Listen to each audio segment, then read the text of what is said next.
Here are the steps. Step 1. Pick one specific target niche. Why? Because if you don't pick one specific target niche to focus on, you will be perceived as generalist and not an expert. And if clients see you as generalist, they place a low value doon sa may brand and service mo. That's why you need to focus on one niche. So when you focus on one niche and you parang explicitly tell that on your page na I only work with this type of market or business, that's when your perceived value increases and you can demand high price because they see you as a specialist. Okay, that sets the tone. Iba ang approach ng mga clients sa generalist and sa may iba din sa may specialist. If you're trying to help everyone, you're helping no one. So focus on one niche. How to pick a perfect niche or a viable niche. Okay, here's the criteria for you. Okay, first, it must be in growing industry or at least have a potential to grow to be a big industry in the future. Okay, hindi yung mga dying industry. Ano ba yung mga dying industry? Tulad niyan, mga television, radio, newspaper, magazine. So iwasan niyo yung mga ganun na type of industry na targeted. Yung mga Xerox company. Alright, wala na yan. Alright, focus on yung mga niches na have a growth potential in the future. Second is, it has to have a big problem to solve. A problem that is something or somewhat that can be solved by your service.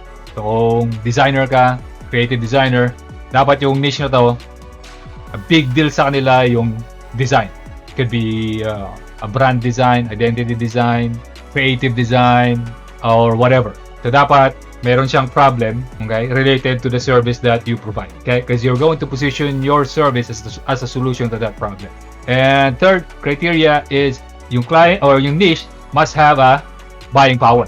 All right? Dapat yung market, all right, yung target niche mo, dapat capable na magbayad ng premium. Hindi yung wala silang tawag ito, they don't spend on the kind of service that you provide and pay premium fee.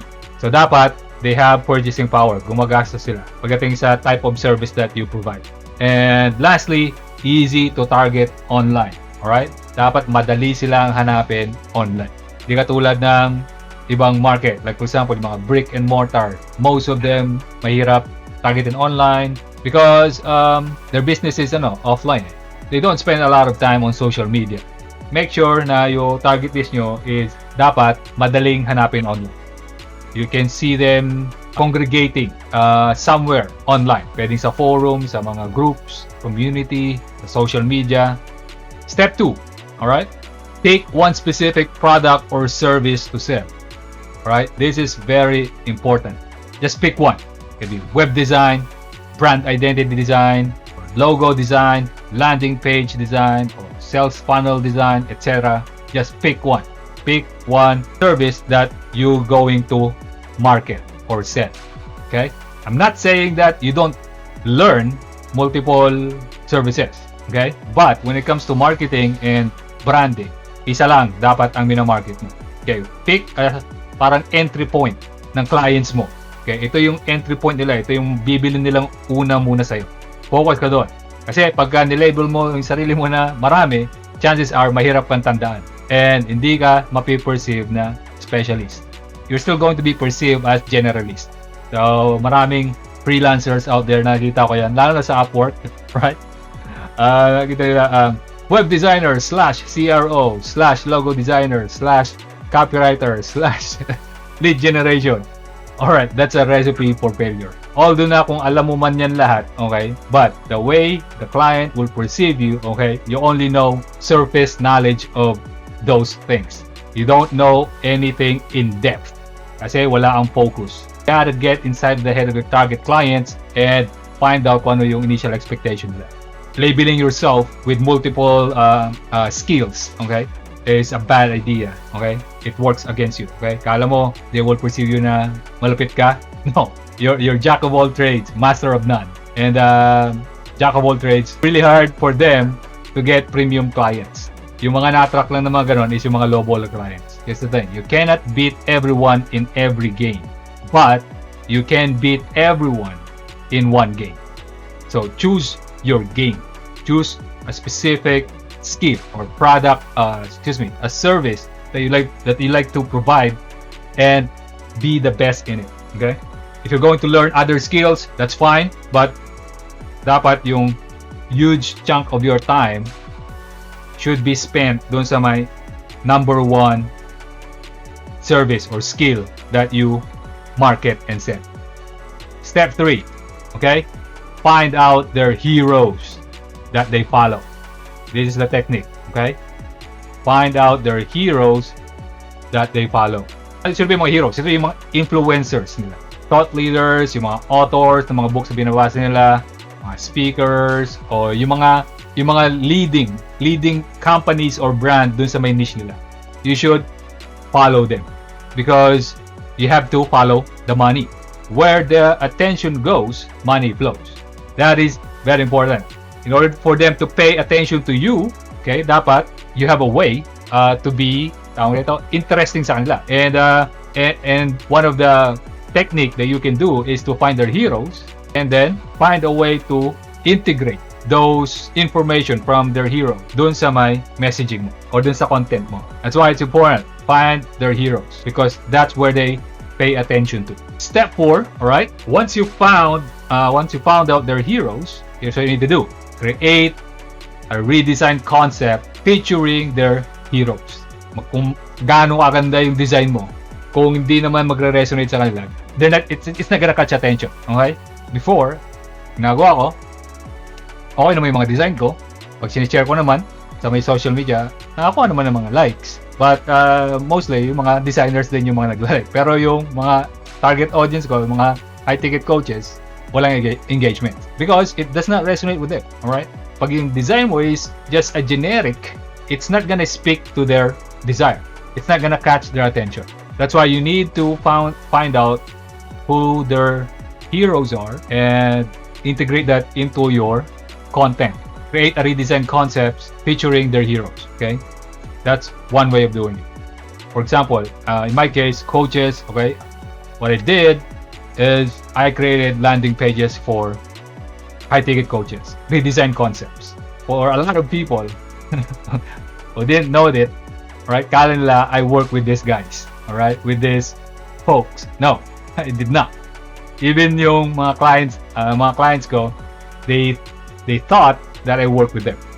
After they talked to me, okay, I said, oh, that's just a project of mine, a personal project, because I'm a big fan of those guys. I'm a big personal development guy, and when I see their landing pages, their website, it's kind of sad to see that the design is not even on par on the level of their brand. That's why I came up with a redesign concept so that I can showcase my design skill at the same time, give idea to those high-ticket coaches of how your landing page or your website should look like and how it can have a premium design look and feel. Okay? Because these are mga top guys to it, right? Mga high level coaches and gurus. When I look at their website and landing pages, wala silang pinagkaiba, halos lahat doon sa ordinaryo na mga coaches. So, I believe that they deserve a better brand design for what they have achieved. And it really catch attention of those high-ticket coaches whenever they come to me and ask me, did you work with Tony Robbins, Mel Robbins, Simon Sinek? No, I don't lie. I don't lie. I said that those are just my personal projects. But if you want to look better than your heroes, okay, you gotta work with me. This is what you get, because these heroes that you follow, if you look at their website, it's not that great compared to what I've done here. Who doesn't want that, right? Mas pogi ka dun sa may idol mo pagdating sa may marketplace. So that's how I kinda play it, okay? Yung perception, alright? Yung initial thought ng mga target clients ko, they think na I work with the top guys or the influencers or yung heroes nila that they follow. And that's the purpose of it, okay? To get their attention, to get them curious, okay? really did this guy really work with Tony Robbins? He must be an expert. He must be a specialist. He must be a big deal. So that what get them interested and curious to reach out to me. Do you see the power of it? Are you getting it so far, guys? Let me know in the comment section. So find out their target, their hero, and create a redesigned concept to catch the attention of your target clients. That's the first G. Get their attention. Okay? Kasi if you can't get their attention and get them interested, okay, regardless how great you are, how good you are, you're not gonna get clients. Okay? Because that's the first step. Get their attention and get them interested. Because clients pay attention. Okay? They don't give attention. They pay attention. Alright? Attention is the new currency. Whenever they pay attention, that's already an investment in their part. Step 5. Alright? Create a portfolio of your redesigned concepts. Dito tayo papasok sa may how you going to showcase yung mga gawa mo. So, in my case, I use Behance. Alright? You can also use Behance as well for your design. Okay, within Dribble or whatever tawag niyan, yung mga portfolio platform. It could also be your website. Alright? If you have a website, you can post it there. But make sure that whenever you create portfolio, you have to make it professional. Alright? Dapat very presentable the way na you lay it out. Alright?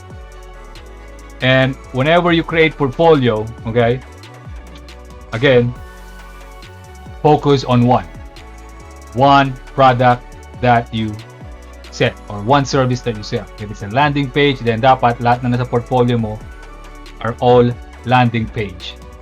Right? If it's brand assets, dapat lahat ng nasa portfolio mo brand assets. Okay? So if you're also doing other creative stuff, do not show them. Okay? You can show them once na nag-ask si client, sa prospect. Okay? But you're not gonna market them. Kasi whenever you do that, okay, you're going to parang undermine yung tawag nito, yung brand image mo as an expert. Okay? Kasi you will be perceived as generalist. Okay? Okay? And you don't need a lot to post on your portfolio. Okay? You just need a few of your best designs. And make sure na they all speak to one target audience and you only showcase one type of service. Step 6. Step 6 is create a cover photo with your design concepts. So, lahat ng social media profile mo na may cover photos, gawan mo. One thing that you need to make sure or you need to do whenever you attract high-paying clients is dapat madali kang matandaan. You should leave a pattern. That's why you need to use yung redesign concept mo. Isang service tapos multiple redesign concepts, then you showcase it everywhere para mas madali kang matandaan at maalala. Step 7. Create social media creatives of your redesign concepts. Ito na. This is where you're going to spread, alright, your work across social media. Create a creative post, custom creative posts, and post them on all social media. Facebook, Twitter, LinkedIn, Pinterest, IG, post them everywhere. And also, whenever you create creatives, make sure na it looks good doon sa my platform. Kung ano yung magandang dimension. Alright? And for most timeline, alright, sa mga social media, LinkedIn, Facebook, yung tawag nito, yung square, 1x1 na dimension or aspect ratio can work. Okay? And kung sa may story, you create a creatives that fits doon sa my story script. Okay? Just like that. para mas custom siya ang dating, high quality yung dating niya. Alright, hindi yung square yung lalagay mo doon. So dapat it occupies the whole screen para mas madali siyang makita sa may story. Step 8, clean your timeline. Okay, this is very important. Alright, so what do I mean by that? You have to remove or hide, okay, everything of your personal stuff or personal posts that your target clients don't care about. Kailangan mo siyang i-hide, or you can create a custom friends list and gawin mo lang siyang viewable sa custom friends list mo, and the rest dapat lahat ng content mo as much as possible na pinopost mo sa may timeline mo, it's gonna be all for that specific target client or target niche, because you need to stack evidence to support your claim that you are an authority, that you are an expert. Okay, and if you have samot-samong mga posts dyan sa may timeline mo, and then when they land on it, yung target client mo, pag-scroll nila, okay, there's so much stuff that are irrelevant to them. Yung mga rant mo about this na politiko, or yung mga pinupost mo na mga chismis sa may showbiz, yung mga selfies mo sa may CR, mga selfie mo na mga pagkain mo, they don't care about those. You have to treat your profile page as your sales page, that whenever clients get on your page, they would feel that it's made for them. Dapat lahat, as much as possible na pinopost mo, na nakikita nila, they all should speak to them, to their needs, to their desires. Pag di nila nakita yon, then yung chance of you being perceived as an expert or authority is gonna be low or gonna be slim. Kasi you don't have evidence to back it up. That's why you need to create those creative designs, yung mga design concepts mo, dapat punuin mo yung timeline mo ng ganun. Or anything that's branded, right? Creative quote, o may mga quotes ka dyan na relatable dun sa target audience mo, then say it. But make sure na mayroon siyang kasamang creative and then yung branding mo, right? You need to feel your timeline with your design concepts or branded creatives relatable to your target audience. That is important. Step 9, join Facebook groups. You need to find kung anong mga Facebook groups kung nasaan yung target clients mo. Find their community. Kasi mas madali ka makakuha ng mga clients if you get into their space, sa may community nila. You're gonna have better information about your target client. You're gonna know their language. You're gonna know kung ano yung mga pain points nila. You will have a better understanding of their business. The more you immerse yourself, the more you spend time, engaging sa may community nila. So you need to find those groups, lahat ng groups na kung nasaan sila. Okay, dito papasok yung market research mo. And also you need to find yung groups where they go to hire designers. So hindi lang yung groups na ng niche nila, but also yung groups na mga designers community where they find and hire designers. So salihan nyo lahat yon, and then what you need to do, you have to share your redesign concepts dun sa loob to get their attention. That's how you do it. Get their attention and to get them to talk to you. Last step, step 10. Wait for clients to knock on your door. Right?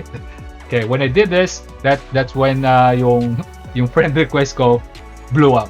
So expect na maraming mag-a-add sa inyo and then ko-contact sa inyo if you can do this right. And just to add dun sa may when you join Facebook groups, kasi sometimes they post ng we're looking for this design, can you recommend a designer for this? Now, kung yung design mo is somewhat yun yung kailangan nila o yun yung hinahanap nila, alright? Whenever you comment dun sa my post, okay, include your redesign concept. Okay? Because that will grab their attention. So, di ka lang basta-basta magko-comment doon, "Hi, I'm a landing page designer. I can definitely help you with that. DM me." Okay? That's not enough. Okay? Kailangan you attach yung design concept. That's how you do it. That's how I get clients when I was, focusing sa my lead generation before. And then, after that, you screenshot yung post nila and then you DM them. You DM them, send them the screenshot. Hey, do you still need help with this? And then, after that, share mo yung redesign concepts nyo. Actually, this is something that I focus on right now and I kind of specialize in. So, let me send you a couple of my sample works. Here they are. That's how you do it. The goal for doing this is let your work sell itself for you and get your client sold before they even talk to you. That's the ultimate goal, okay? Because once you get them sold with what you put out there with your content, design, samples, before they talk to you, closing sales on chat is very easy. They're just gonna ask for your rate and then you throw in your minimum engagement, and if they're premium clients, they're not gonna flinch. Alright, when can we start? That's it. That's how you do it. If you see my previous post dun sa my group, right? I think nakapin pa dun sa taas yung share ko na conversation with client that I close on chat. If you can notice it, okay, the way I talk to them, all right, is very direct and authoritative. I was able to do that, okay, because I've already kind of pre-frame it, okay? Pre-frame yung mind nila that I'm an authority through my work.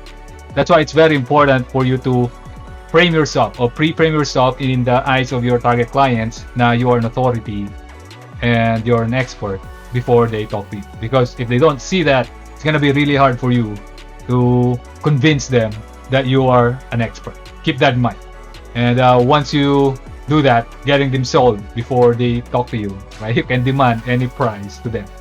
Di mo kailangan ng price list, okay? You will be the one who will determine regardless kung ano yung service o yung deliverables mo.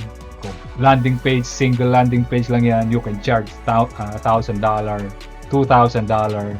You don't need to look at the industry standard. You don't have to follow kung ano yung mga pricing standard, because that's irrelevant. Price is determined by you as a designer, but the value is determined by the client. If they see high value dun sa gawa mo, and they see that it's important to them, and that speaks to their desires, then you can name any price you want. Just to make sure that yung value, the way they see it, yung perceived value, okay, is very high compared dun sa china-charge mo. Okay? Kasi whenever the perceived value exceeds price, people or clients buy. So that's the goal. But, okay, there's a catch. Alright? Here's the catch, okay? There's a caveat. Your designs must be top-notch, okay? Or premium quality. Otherwise, they will not catch attention, that much attention of your premium clients, What you will get is the attention of low-baller clients. That is very important, okay? Dapat, it's very obvious that you are an authority, that you are an expert through your work. Dapat yung work mo speaks for that. Okay? That's why you need a high quality or premium quality design to showcase. So, here's the question. How do I create top-notch premium quality design? The way you do that is, number one, sinabi ko kanina, is to focus on one service. One niche, one service. And just do that over and over and over. Experiment different ways of creating that specific skill or service that you offer. Kung landing page design man yan, do it over and over, kasi the more that you do one thing, okay, the more you get in-depth knowledge in that particular skill, when you work in that constraints, all right, that's where your creativity mo shines. So what if kung isa lang ginagawa mo, landing page lang, design, and then you just kind of continuously ask yourself, how can I improve this? How can I improve this? Over and over, right? So ginawa mo siya ng ibang version. Okay, how can I improve this? That's where you master high quality design. But it takes time and discipline and research of your when it comes to your target audience and when it comes to the service that you provide. Okay? Kasi you need to find yung areas where you can address yung mga pain points and problems ni client sa may business niya through your design. So that's one way of doing it. You can spend time doing that. I don't know, maybe depende kung gaano kabilis matuto or where you are right now on your journey toward design mastery. It can take months or years of trial and error. It's up to you. Another way, the much faster route is to get a mentor. Say, when you get a mentor, what you get is feedback. I believe that the fastest way to get the mastery level is to have constant feedback, right? Continuous, constant feedback, as many as you can. Kasi if you only do that yourself, you have blind spots. You don't know kung ginagawa mo okay na ba or hindi pa. Right? You have biases when it comes to your design. So pag nakita mo okay na itong design mo, you feel like na parang this is gonna be the best version of this. Okay? How did you know? If there's nobody who are above you or better than you who can take a look at your design and tell you kung saan yung kailangan mong improve. That's the fast route. That's why I came up with 3 Premium Design Masters, alright? For some of you, alright, maybe nakita nyo na yung post ko earlier. What is Premium Design Master? So, it is an intensive high-level design training course, okay? For creative designers who want to take their design skills to a whole new level and land $1,000 projects, alright? Who are not good at sales and struggling with charging premium for their creative services, who want to build a high-quality personal brand and become the go-to design expert in their chosen niche, who are struggling with competition and want to be 10 times ahead of 90% of creative designers out there.